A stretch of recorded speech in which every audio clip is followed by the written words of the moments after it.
Emma! Nay, ano ba? Imbis na naghahanap buhay sila. Nay, ano ba? Teka lang po ha. At sino ka naman? Nay!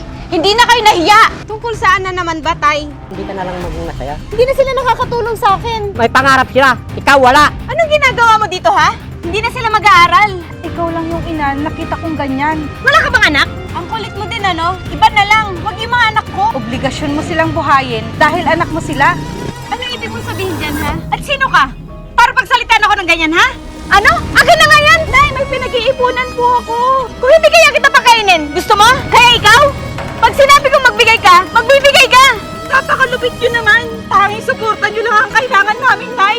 Anong sinasabi mo dyan? At least, sumubok kami. Hindi kagaya mo, Nay. Huwag nyo inihahalin tulad ang buhay ko noon sa buhay nyo ngayon!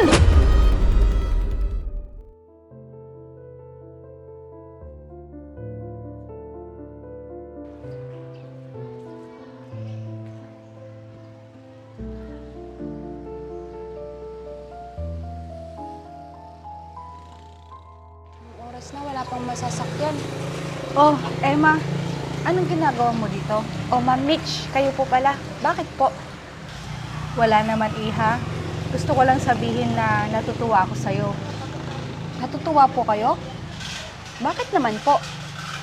Oo, kasi napaka-progressive mo sa pagtuturo sa mga bata. Napakarami lang natututunan ng mga bata sa'yo. Ang laki ng improvement nilang lahat simula nung kinuha kita. Nakakataba naman po ng puso na marinig mula yan sa inyo, Ma'am Mitch. Dahil yan ang totoo, iha. Kaya hindi ako nagsisisi na kinuha kita. Ako rin po, nagpapasalamat po ako dahil nakilala ko po kayo. Naging madali po sa akin ang lahat. Hindi lang po pala sa akin, pati na rin sa kapatid ko.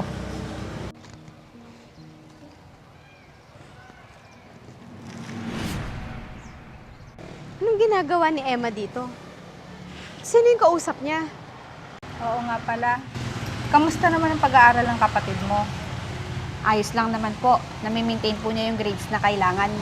Mabuti naman kung ganon. Ako rin po, nami-maintain ko po yung grades na kailangan para sa pangarap ko. Kaya pala hindi kayo nakakapaghanap buhay.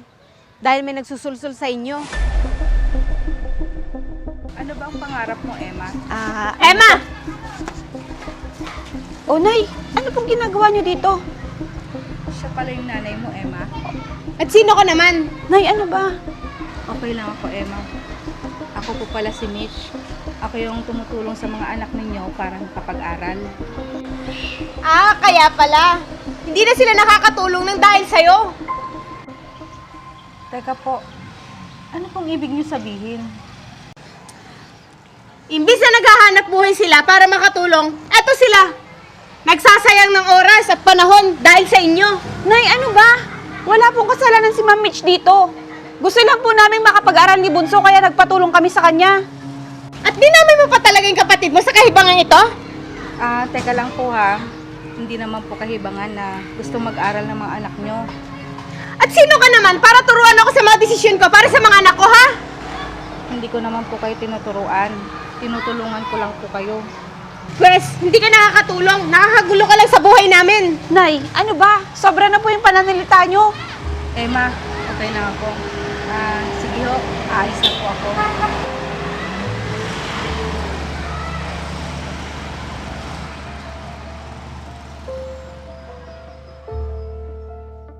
Nay, hindi na kayo nahiya. Gusto lang naman tumulong ng tao tapos ganyan kayo. Anong tulong ang sinasabi mo? Hindi siya nakakatulong para sa akin. Dapat nga magpasalamat kayo. Dahil sa kanya, nakakapag-aral kami ng libre. Kahit libre man yan o hindi, wala ko ipagpapasalamat sa kanya. Dahil para sa akin, hindi siya nakakatulong. Isaksak mo yan sa kukote mo. Kaya mula ngayon, itigil mo na yung kahibangan mo na yan. Tara, umuwi na tayo.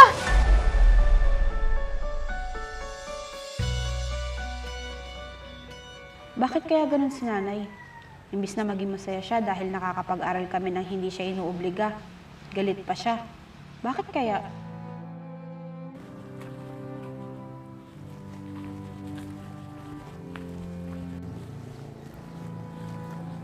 Po, anong ginagawa mo dito?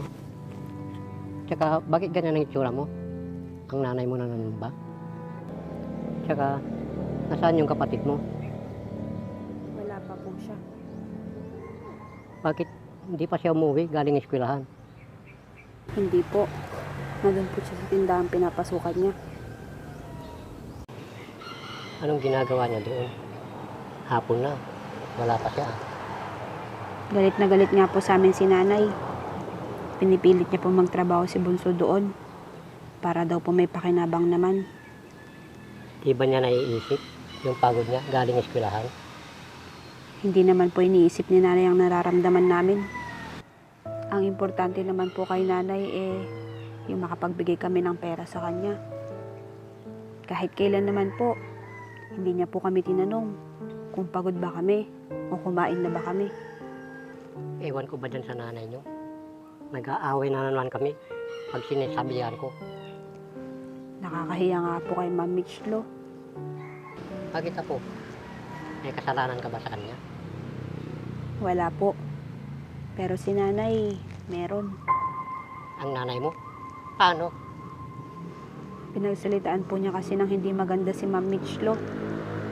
Sinabihan niya si Ma'am Mitchlo na hindi daw nakakatulong, kundi nakakagulo lang daw. Dahil sinusulsulan daw niya kami para makapag-aral. Diba, nakakahiya yun, Lo? Sobrang nakakahiya nga po. Tumutulong na nga siya.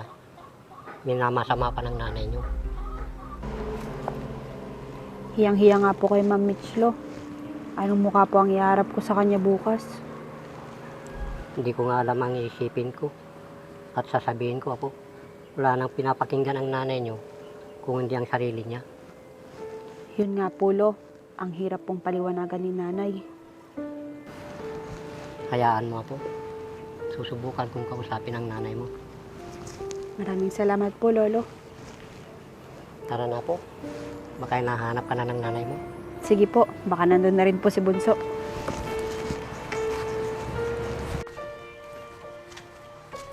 Ruby, sige Apo, mauna ka na. Sige po, Lo.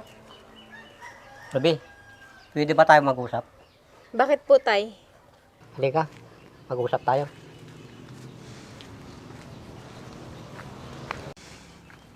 Tungkol saan na naman ba, Tay? Nagsumbong na naman ba sa inyo yung apo nyo? Hindi siya nagsumbong. Nagtanong lang ako. Eh di gano'n na din yun. Bakit hindi ka na lang maging masaya para sa mga anak mo? Pati yung taong tumulong sa mga anak mo, pinagdidiskitahan mo. Bis na magpasalamat ka na lang. Saan ako magpapasalamat? Sa taong nangingialam sa mga anak ko?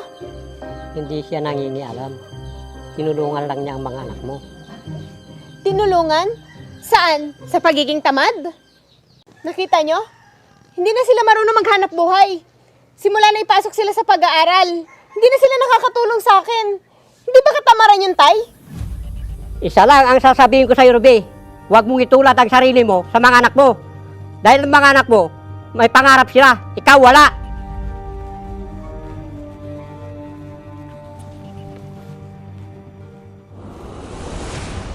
Saan kaya yun?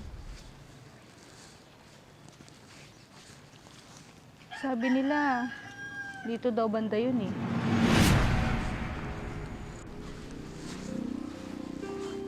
Tao po. Tao po. Tao po. Anong ginagawa mo dito, ha? Magandang araw sa'yo. Alam mo na siguro kung anong sadya ko dito. Kung yung mga anak ko ang sadya mo, hindi na sila mag-aaral. Naku, sayang naman pagkakataon. Matatalino pa naman silang dalawa. Bibihira na lang ang mga bata na mabigyan ng pagkakataon na makapag-aral ng libre. Nakita kong may pangarap sila, kaya tinulungan ko sila. Ikaw may sabing matatalino sila. Kaya hindi na nila kailangan mag-aral pa. Ang dapat sa kanila, magtrabaho para makatulong sa akin. Dahil nasasayang lang panahon nila sa pag-aaral na yan. Ikaw lang yung ina, nakita kong ganyan sa mga batang gustong makapag-aral. Bakit ba yung mga anak ko yung pinagdidiskitahan mo, ha? Wala ka bang anak? Kung pwede ko lang sanang ibalik ang nakaraan, gagawin ko para bumalik ang anak ko. Kaya binuhos ko ang panahon ko na tumulong sa mga batang gustong makapag-aral. Dahil hindi ko yun nagawa sa anak ko. Maaga siyang kinuha ng Diyos sa akin. Pwede ka naman maghanap ng ibang bata para tulungan. Nung nagkwento si Emma ng mga pangarap niya, hindi ako nagdalawang isip na tulungan silang dalawang magkapatid. Ang kulit mo din, ano? Iba na lang. Huwag yung mga anak ko. Naririnig mo ba yung mga sinasabi mo? Magulang ka. Dapat sinusuportahan mo sila. Bakit? Hindi pa ba suporta yung ginagawa ko? Binubuhay at pinapakain ko sila. Hindi suporta ang tawag dyan. Obligasyon. Obligasyon mo silang buhayin at pakainin sila dahil anak mo sila. Ang suporta ay ang alalayan sila sa lahat ng mga pangarap nila sa buhay. Hindi yung wala ka nang iniisip sa pag-aaral nila, tapos ang dami mo pang reklamo. Anong ibig mong sabihin dyan, ha? Kahit konting suporta man lang ang may bigay mo sa kanila. Mahirap ba sabihin sa mga anak mo na, anak, sige lang, kaya mo yan. Nandito lang si nanay. O di kaya'y, anak, mahal na mahal kita. Mahirap ba yun sa'yo, ha? At sino ka? Para pagsalitaan ako ng ganyan, ha? Ako lang naman ang nagmamalasakit na makamit ang mga pangarap ng mga anak mo. Na balang araw, ikaw lang din makikinabang.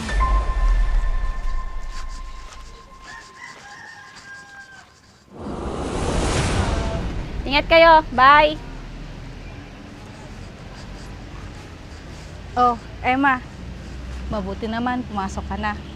Opo, pasensya na po kayo kung ilang araw na hindi kami nakapasok. Huwag ka na magpaliwanag, Emma. Ang mahalaga, nakapasok ka na ulit. Oo nga po. Ayaw ko din sayangin yung opportunity na binigay niyo sa aming magkapatid. Oh, kamusta naman ang pag-aaral mo? Ilang buwan na lang, kagraduate ka na. Oo nga po, may training season nga po kami ngayon. Medyo may kamahalan nga lang po ang babayaran. Bakit? May problema ba doon? Wala po. May naipon naman po ako doon. Pero hindi ko alam kung sasapat yun. Saan kaya ako kukuha pag kulang? Ganun naman pala. Eh di makakasama ka sa training session nyo. Opo. O siya, sige na. Umuwi ka na. At tutuloy na din ako. Sige po, maraming salamat po. Tatapusin ko lang po ito at uuwi na rin ako. Walang anuman. O sige na, paalam. Mag-ingat po kayo.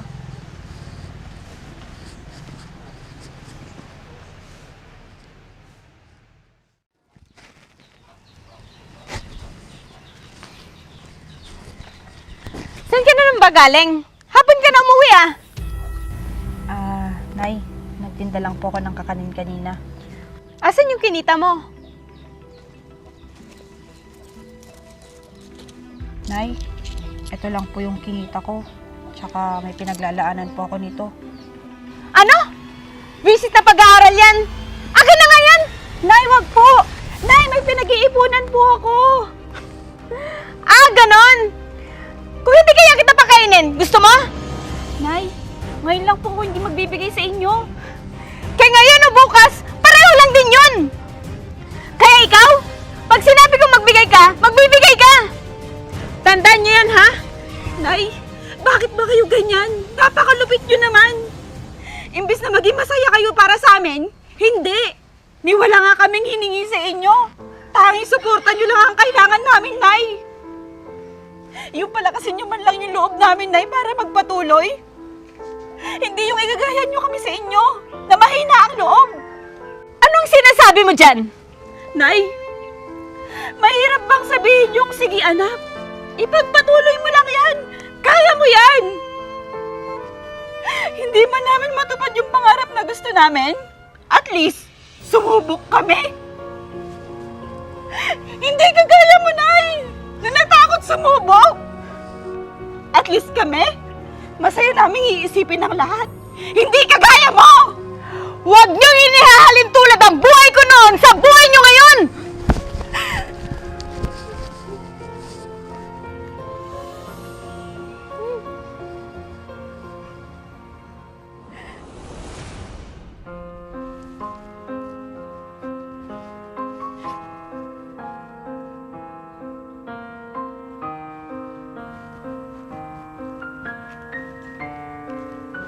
Apo, bakit nandito ka? Apo, kumakain na ang nanay mo at si Bunso doon. Bakit ikaw? Di ka ba nagugutom? Wala po akong gana, Lo. Bakit Apo? Nag-away na naman ba kayo ng nanay mo?